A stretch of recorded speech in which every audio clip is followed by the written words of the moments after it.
Hello everyone, स्वागत है आपका बंधु सिंगिंग चैनल में। तो आज का टॉपिक है ख्याल, ठुमरी, टप्पा और लक्षण गीत। इन 4 टॉपिक को मैं अच्छे से समझाऊंगी और पढ़ाऊंगी। आप लोगों को अच्छे से ध्यान देना है, क्योंकि इस टॉपिक में से कम 2 से 3 क्वेश्चन आ ही जाते हैं ख्याल और ठुमरी में से, और टप्पा और लक्षण गीत में से कम 2 से 3 क्वेश्चन आता है। तो कुल मिला के 4 से 5 क्वेश्चन इस टॉपिक में से पूछे ही जाते हैं। तो आप लोगों के लिए मैं जो होता है सब्जेक्टिव क्वेश्चन, उसमें से एक छोटा छोटा जो मेन पॉइंट होता है उसको मैं लेकर के आई हूँ, और मैं बताऊँगी। और आप लोगों को अच्छे से याद करना है, ताकि स्टेट में आप लोगों से कोई भी क्वेश्चन छूटे ना। एक एक छोटा टॉपिक को मैं निकाल करके लेके आई हूँ, और मैं बताऊँगी और मैं समझाऊँगी, ताकि आप लोगों को थोड़ा सा भी मिस पॉइंट ना हो, आप लोग अच्छे से तैयारी कर पाएँ। तो चलिए शुरू करते हैं। ख्याल ख्याल के बारे में मैं कल बता चुकी थी आप लोगों को कि ख्याल कितने प्रकार के होते हैं। 2 प्रकार के। कौन कौन सा होता है?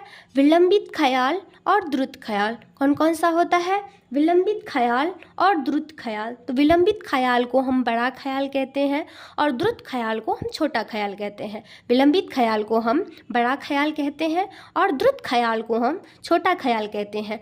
तो विलंबित ख्याल के बारे में मैं बता चुकी थी आप लोगों को कि कौन कौन से ताल में बजता है, और वो कैसे गाया जाता है, कितने सेकंड में गाया जाता है, एक मात्रा कितने सेकंड में लेना है, वो मैं बता चुकी थी आप लोगों को। अब इसमें ये जानते हैं कि वो चीज़ छूट गया था कि बड़ा ख्याल जो है, जिसको हम विलंबित ख्याल कहते हैं, वो ख्याल जो है उसका आविष्कार किसने किया है, उसका आविष्कार किसने किया है और कितने शताब्दी में किया गया है। विलंबित ख्याल का आविष्कार किसने किया है और कितने शताब्दी में किया गया है। तो चलिए हम शुरू करते हैं। ख्याल ख्याल ख्याल का आविष्कार, बड़े ख्याल का आविष्कार जौनपुर के सुल्तान हुसैन सरकी ने 15वीं शताब्दी में किया था। बड़े ख्याल का आविष्कार किसने किया था? जौनपुर के सुल्तान हुसैन सरकी ने 15वीं शताब्दी में किया था। जौनपुर के सुल्तान हुसैन सरकी ने 15वीं शताब्दी में किया था। तो आप लोगों से क्वेश्चन अगर पूछें कि बड़ा ख्याल या फिर विलंबित ख्याल का आविष्कार किसने किया था और कितने शताब्दी में किया गया था, तो उसका आविष्कार हुसैन सरकी ने किया था, और कितने ईस्वी में? 15वीं शताब्दी में किया था। किसने में किया था? 15वीं शताब्दी में किया गया था। अब चलते हैं द्रुत ख्याल की ओर। द्रुत ख्याल क्या होता है, उसमें कौन कौन से ताल बजाया जाता है, और आगे देखते हैं क्या सब होता है। ठीक है। तो द्रुत ख्याल द्रुत स्वयं नाम से ही स्पष्ट है कि यह द्रुत गति में गाया जाता होगा। स्वयं नाम से ही स्पष्ट है कि यह द्रुत गति में गाया जाता है। इसे छोटा ख्याल भी कहते हैं। इसे छोटा ख्याल कहते हैं। मैं पहले ही बता चुकी थी कि द्रुत ख्याल को हम छोटा ख्याल कहते हैं, और विलंबित ख्याल को हम बड़ा ख्याल कहते हैं। तो ये तो पता चल गया। अब मेन इम्पोर्टेंट टॉपिक यहाँ से शुरू होता है कि ये जो द्रुत ख्याल है, इसमें कौन कौन सा ताल बजाया जाता है, इसमें कौन कौन सा ताल बजाया जाता है। तो द्रुत ख्याल में 3 ताल बजाया जाता है। द्रुत ख्याल में 3 ताल बजाया जाता है। झप ताल बजाया जाता है, आड़ा 4 ताल बजाया जाता है, रूपक ताल बजाया जाता है। 3 ताल में कौन कौन सा ताल बजाया जाता है? 3 ताल, झप ताल, आड़ा 4 ताल, रूपक ताल बजाया जाता है। ठीक। इसके साथ तबले का ताल प्रयोग किया जाता है।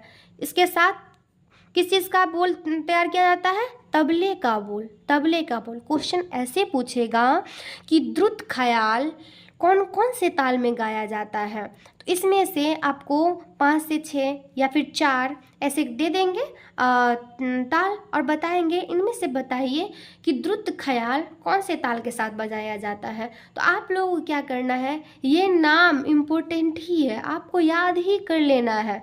ठीक। अब जानते हैं हम द्रुत ख्याल में और क्या क्या चीज़ का प्रयोग करते हैं। द्रुत ख्याल में और क्या क्या चीज़ का प्रयोग करते हैं, इसमें हम आलाप का प्रयोग करते हैं, विभिन्न प्रकार की तान प्रयोग करते हैं, सरगम प्रयोग करते हैं, मिंड, कण, खटका मुर्की का प्रयोग करते हैं। किस चीज़ का प्रयोग करते हैं?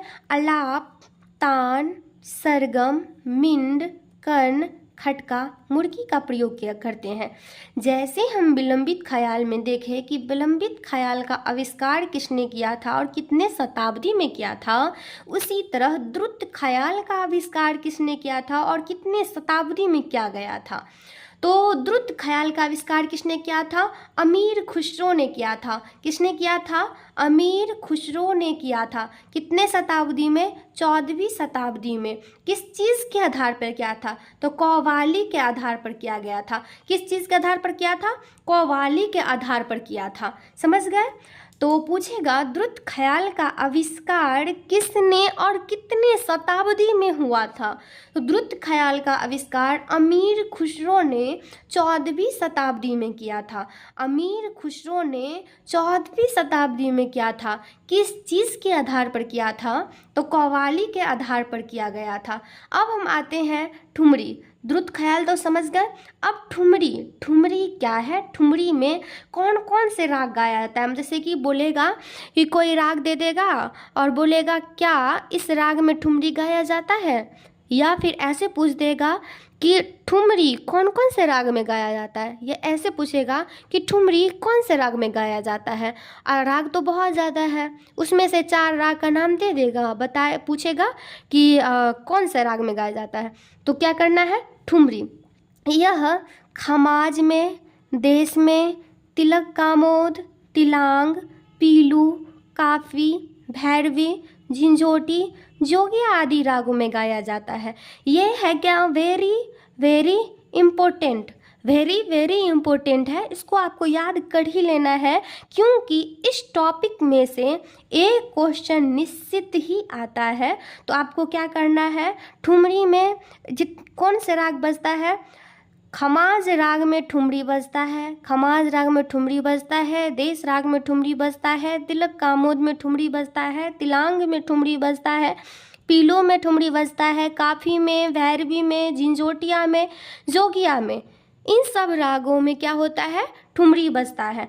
ठुमरी के साथ कौन से ताल बजाया जाता है? ठुमरी के साथ कौन सा ताल बजाया जाता है? तो ठुमरी के साथ दीपचंदी ताल बजाया जाता है और जत ताल बजाया जाता है। ठुमरी के साथ कौन सा ताल बजाया जाता है? दीपचंदी बजाया जाता है और जत ताल बजाया जाता है। इसको आपको नाम याद कर ही लेना है, नाम याद कर ही लेना है। इसके साथ कौन सा ताल प्रयोग किया जाता है? दीपचंदी ताल और जत ताल प्रयोग किया जाता है। और ठुमरी में किस चीज़ का बहुत ही प्रयोग होता है? ठुमरी में कौन सी चीज़ का बहुत ही प्रयोग होता है? तो ठुमरी में मिंड का और कर्ण का बहुत ही प्रयोग होता है। ठुमरी में किस चीज़ का बहुत प्रयोग होता है? मिंड और कर्ण का, मिंड और कर्ण का प्रयोग खूब होता है। अब आते हैं टप्पा। टप्पा, टप्पा जो है यह पंजाबी भाषा में होता है। यह काफी, भैरवी, पीलू, देश, खमाज, झिंझोटी आदि रागों में गाया जाता है। उसी तरह जिस तरह ठुमरी के लिए एक राग निश्चित कर दिया गया है कि इस राग में ठुमरी गाया जाता है, उसी तरह टप्पा में भी राग निश्चित कर दिया गया है कि इस राग में टप्पा गाया जाता है। टप्पा कौन से भाषा में होता है? तो पंजाबी भाषा में होता है। कौन से भाषा में होता है? तो पंजाबी भाषा में होता है। ये तो बता चुके हैं। अब कौन कौन से राग में होता है ये चीज़ें आपको याद कर लेना है। तो कौन से? काफी में, भैरवी में, पीलू राग में, देश में, खमाज में, झिंझोटी में क्या होता है? गाया जाता है। इतने सारे राग में गाया जाता है। वो क्या कर लेना है? इसको याद कर लेना है। टप्पा के कितने भाग होते हैं? टप्पा के कितने भाग होते हैं? 2 भाग होते हैं। टप्पा के कितने भाग होते हैं? 2 भाग होते हैं। कौन कौन सा? अस्थाई और अंतरा, स्थाई और अंतरा। इसे गाने के लिए गला काफ़ी तैयार होना चाहिए, क्योंकि उसमें खटका, मुर्की, कर्ण आदि का प्रयोग होता है। क्या बोल रहा है कि टप्पा को गाने के लिए ना काफ़ी जो गला तैयार होना चाहिए, गला जो होता है वो काफ़ी तैयार होना चाहिए, क्योंकि खटका, मुर्गी, कण आदि तीनों का प्रयोग बहुत ही ज़्यादा होता है। जो स्वाभाविक बात है, जिसका गला तैयार नहीं रहेगा वो खटका लगा ही नहीं सकता है, मुर्गी लगा ही नहीं सकता है, कण लगा ही नहीं सकता है, उससे होगा ही नहीं। इसीलिए टप्पा गाने के लिए गला को काफ़ी तैयार करना होगा। उसमें कौन कौन सा चीज़ का प्रयोग होता है? खटका का प्रयोग, मुर्गी का प्रयोग, कण का प्रयोग बहुत ही ज़्यादा में प्रयोग होता है। अब देखते हैं कि टप्पा में कौन सा ताल बजाया जाता है। तो टप्पा में टप्पा ताल को हम बजाते हैं। टप्पा में टप्पा ताल बजता है। टप्पा में क्या बजता है? टप्पा में टप्पा ताल बजता है। तो टप्पा का टॉपिक हुआ ख़त्म। अब आते हैं हम लक्षण गीत। लक्षण गीत, जिस गीत में अपने राग का पूरा लक्षण हो, लक्षण गीत कहलाता है। जिस गीत में अपने राग का पूरा लक्षण हो, लक्षण गीत कहलाता है। कोई ऐसा गीत होता है जिसमें राग का पूरा लक्षण दिखाई देता है, पूरा स्वरूप दिखाई देता है, उसे हम क्या कहते हैं? लक्षण गीत कहते हैं। कोई अगर हम गाना सुनते हैं उसमें राग का लक्षण दिखाई देता हो, उसे हम क्या कहते हैं? लक्षण गीत कहते हैं। लक्षण गीत के कितने भाग होते हैं? तो लक्षण गीत के 2 भाग होते हैं। लक्षण गीत के कितने भाग होते हैं? 2 भाग होते हैं। कौन कौन सा? अस्थाई और अंतरा, अस्थाई और अंतरा, अस्थाई और अंतरा। अब हम उस दिन तराना पढ़ाए हुए थे, तराना में कुछ टॉपिक छूट गया हुआ था, तो मुझे याद आया, तो मैं सोची तराना के बारे में भी बता देती हूँ ताकि आप लोगों से एक भी क्वेश्चन ना छूटे। तो तराना के बारे में, तराना सभी रागों तथा सभी ख्यालों तथा सभी तालों में गाया जाता है।